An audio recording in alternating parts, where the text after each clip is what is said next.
दादा, रवींद्र दंगेकर जेव्हा एकनाथ शिंदेला भेटून आले त्यांनी त्यांचं व्हॉट्सअप स्टेटस चेंज केलेलं आहे, ते शिवसेनेत जाण्याचे। रवींद्र दंगेकर जी काँग्रेसचे नेते आहेत, मागच्या काळात लगातार 3 निवडणुका ते लढले आहेत आणि या पक्षांतराच्या संदर्भात त्यांच्या चर्चेसंदर्भात त्यांनी सांगितलं की मी व्यक्तिगत कामानिमित्त शिंदेंना भेटायला गेलो होतो।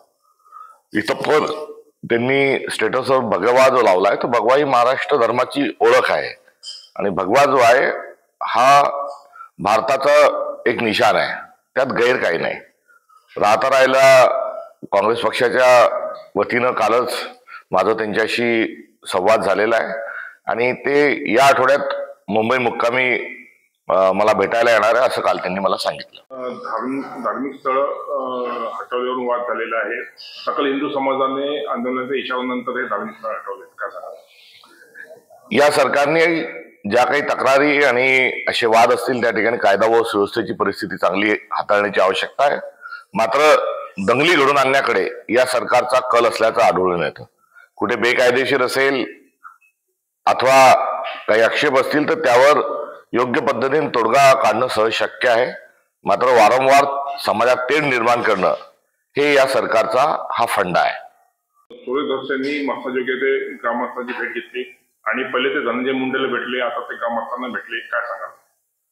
आता त्यांनी जी त्या ठिकाणी दिलेली माहिती आहे की नवीन नाही। उभा महाराष्ट्र जो आहे तो ताबडतोबीनं देशमुख यांच्या मारेकरांना शिक्षा व्हावी ही मागणी करत आहे आणि फास्ट कोर्टकडे सदर प्रकरण चालवावं ही मागणी करत आहेत।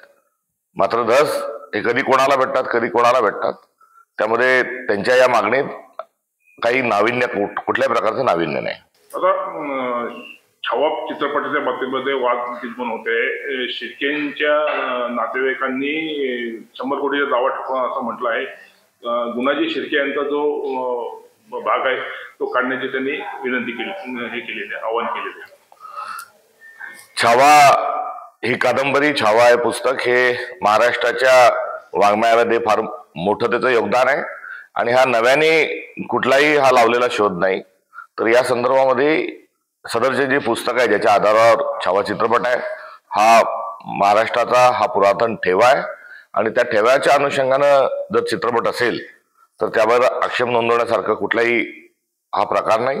मात्र यासोबतच शिवजयंतीच्या दिवशी महाराष्ट्र प्रदेश काँग्रेस कमिटीच्या वतीने हा चित्रपट संपूर्णतः टॅक्स फ्री करावा, जीएसटी त्याचा काढून घ्यावा, सर्व टॅक्स काढून घ्यावे व केंद्र सरकारने देखील ही मागणी पूर्ण करावी अशी विनंती मी त्या दिवशी ही शासनाला केली होती।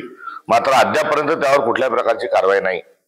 जो बल्लाळ पंतांचा संभाजी महाराजांना बदनाम करण्याचा जो कट होता, पुढे चिटणीसांच्या बखारीत त्याचीच री ओढल्या गेली। सावरकरांनी आणि गोळवलकर गुरुजींनी देखील अत्यंत आक्षेपार्ह विधानं ही संभाजी महाराजांवर केली। या सगळ्यांची पाठराखण करण्याकरता तर फडणवीस या चित्रपटाला टॅक्स फ्री करण्याकरता धजवात नाही असा प्रश्न या निमित्ताने निर्माण होतो।